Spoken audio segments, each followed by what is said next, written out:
Hi all, well Steve, Punch Out TV, how are we all doing on this Monday evening? So this week, we've got some good ass fights coming up, and one of the fights I want to talk about today is Joseph Parker versus Zhang. This is probably the fight of the night for me, what I'll be watching the most. Obviously you got Ngannou and AJ, but I'll do a separate video for that. So I want to talk about Zhang versus Parker because this is a dangerous fight for Joseph Parker. But I'm going to be one of the few ones what goes with Parker winning on points, and I'll tell you the reason why. So obviously you've got Zhang, I did write down 26, one loss to Filip Ergovic, a draw, 21 knockouts, age 40, southpaw, 6'6" height, big banger, big bang Zhang. And you've got Joseph Parker, 34 wins, 3 losses, no draws, 23 KOs, and been stopped by Joe Joyce. Obviously, as we know, Zhang put Joe Joyce into orbit. Age 32, orthodox, 6'4" height, reach 76 inch. So southpaw versus orthodox. Most people normally go with the southpaw to win, not all the time, but a lot of orthodox fighters don't like fighting southpaws because they're awkward style. Now Joseph Parker for me is a massive underdog in this fight. I don't know what the odds are because I'm not a betting man, but I would say that Zhang's definitely favourite. Zhang is age 40, not being very active, but at the same time he still shows skills that he looks like no rust has ever set in.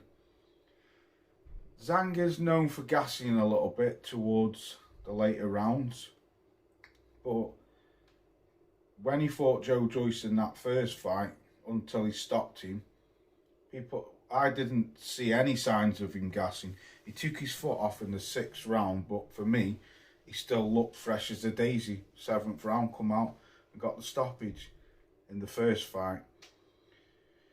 He's a dangerous fighter, southpaw, got power in both hands as he knocked Joe Joyce out in the second fight with a left hook.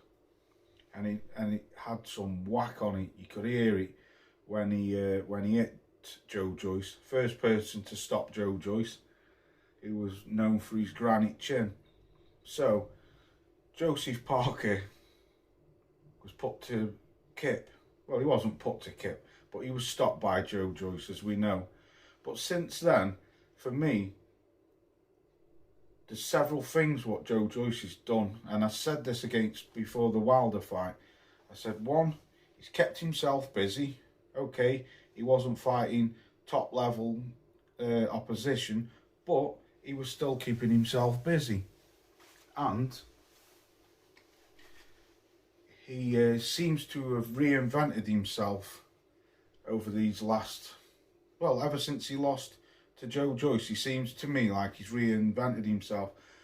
I made a video a couple of years ago, saying what is going on with Joseph Parker? Why is he just seem to be happy fighting these mid-level tier fighters like Derek Chisora and stuff like that? And I've always liked Joe Joyce. I keep saying Joe Joyce. I've always liked Joseph Parker. I like the kid. He doesn't talk shit.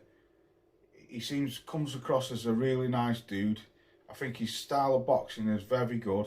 He's a good, intelligent fighter, and I love the way how he moves. I just like his style.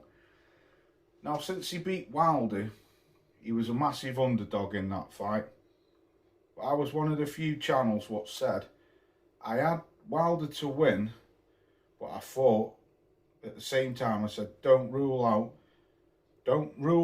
Joseph Parker beating him on points, because Wilder had been an active, massive puncher, and he got schooled.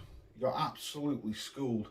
Now, this is a different kettle of fish because this is a man who is a southpaw, who can bang in both hands, not just one, both. Is a hell of a better boxer than Deontay Wilder, and quite fast hands for a big, is he 20 stone? He's got quite fast hands. He's a big, tall, long, rangy fighter. He's a clever fighter as well.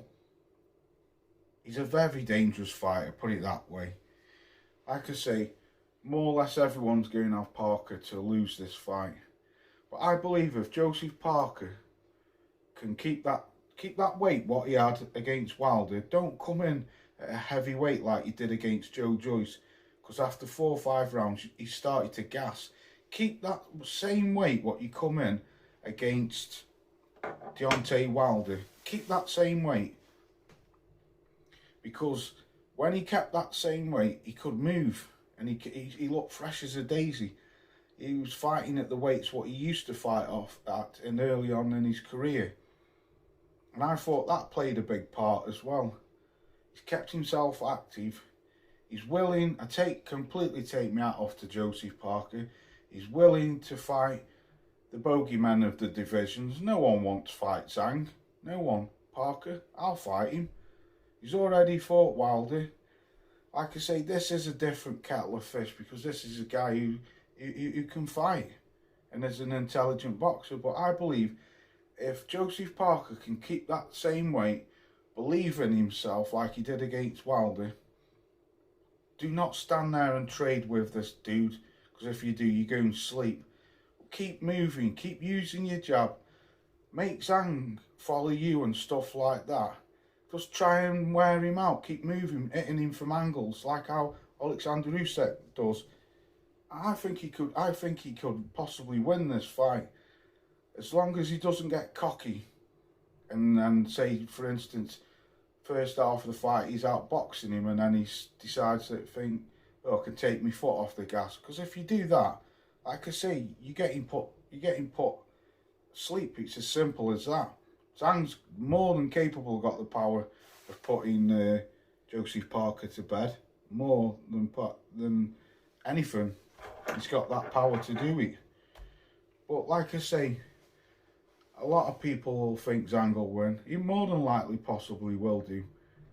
But I think Parker just needs to believe in himself and don't be afraid of him, and just try and smother his work a bit at the same time. Keep moving. Get Zhang moving, following you and stuff like that. Use your jab, body shots, move to the left, move to the right. Do not stay still at one single point. Just keep moving. Keep moving. Make Zhang miss. Make him tired. And then try and gas him out. And then, I don't know, say if he's really tired towards 10 or 11, maybe go for the kill. I don't know. But just keep moving. Do not stand still. And try get on the inside or try and trade with him or get in range, because Zhang will like him to be in range where he can let his bombs go. Zhang, to me, they'll more than likely try to figure Parker out for the first few rounds, and then I think he'll put the pressure on. Like I say, Zhang's got pretty fast hands for a big dude, man. For a big 20 stone plus guy. People say, I've heard a few people say he's slow, but no, I don't think so. He's a very dangerous fighter. Like I say, more than likely, if he catches Joseph Parker, he could go to, well, he is going to sleep. It's not he could, he is going to sleep. It's as simple as that. But let me know what you think. Who do you think will win?